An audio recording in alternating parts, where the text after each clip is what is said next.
La meilleure série de ces dernières années est de retour cet été et vient de se conclure. La première saison mettait en scène un conflit médiéval autour d'une famille au pouvoir qui se déchire et entraîne avec elle le royaume dans la guerre, le doute et la mort.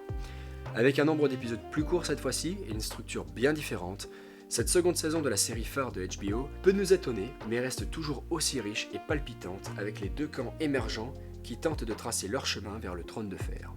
Toujours aussi bien conçue,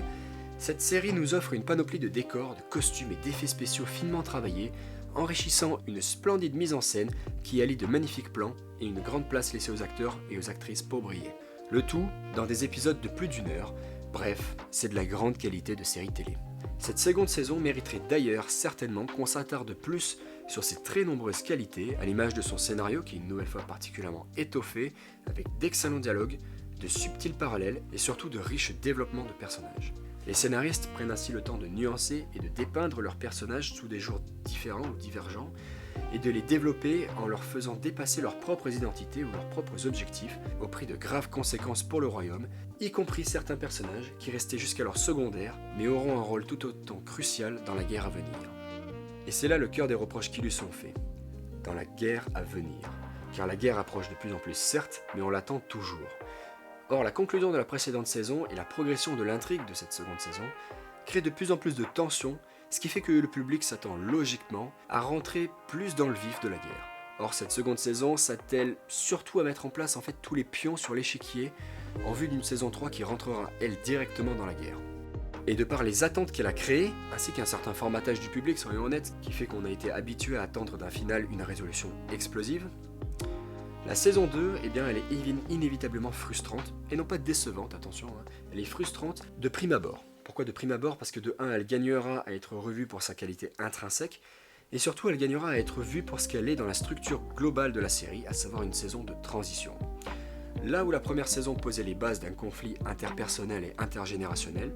la seconde, elle orchestre les préparatifs de la Grande Guerre, alias la Danse des Dragons, qui sera mise en scène donc dans une saison 3 concentrant probablement un impressionnant volume de bataille avant une dernière saison, une 4e saison, de conclusion. Alors oui, c'est sûr, il y a effectivement un changement de rythme qui est surprenant et même frustrant. Pour être tout à fait clair, le rythme des scènes et des épisodes reste sensiblement le même, c'est surtout le rythme de la trame qui ralentit grandement, avec une saison qui parcourt plus de 35 ans dans la première saison, en 10 épisodes, à une saison, sur la saison 2, qui se déroule sur, 2-3 mois en seulement 8 épisodes. Mais cette différence se comprend au vu des objectifs de ces deux saisons. Et la critique consistant à dire qu'il n'y a qu'une mise en place des pions sans vrai aboutissement dans cette saison, oublie totalement le crescendo interpersonnel que traverse l'ensemble des personnages.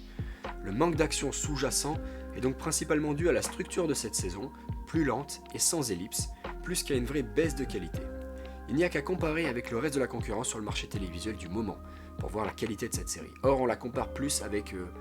son propre monde, son propre univers, à savoir la première saison, et surtout le reste de Game of Thrones, de manière générale. Alors que on devrait plutôt comparer avec les 2 premières saisons de Game of Thrones, ou si on parle en termes de structure, vu que Game of Thrones est plus long, une saison de transition qui est comparable, ça serait par exemple la saison 5 de Game of Thrones, et honnêtement je trouve que la saison 2 de House of Dragon est bien meilleure que la saison 5 de Game of Thrones. Peut-être que cet avis restera minoritaire, j'en sais rien, mais quoi qu'il en soit, je trouve que c'est défendable. En tout cas, cette seconde saison reste évidemment inférieure à la première saison de House of the Dragon, parce qu'elle a quelques déséquilibres narratifs qui n'étaient pas présents dans la première, et elle manque aussi probablement peut-être de musique marquante ou de quelques petits trucs comme ça.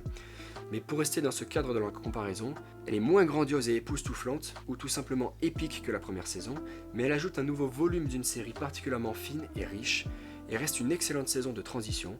avant que l'orage ne s'abatte sur Westeros en 2026.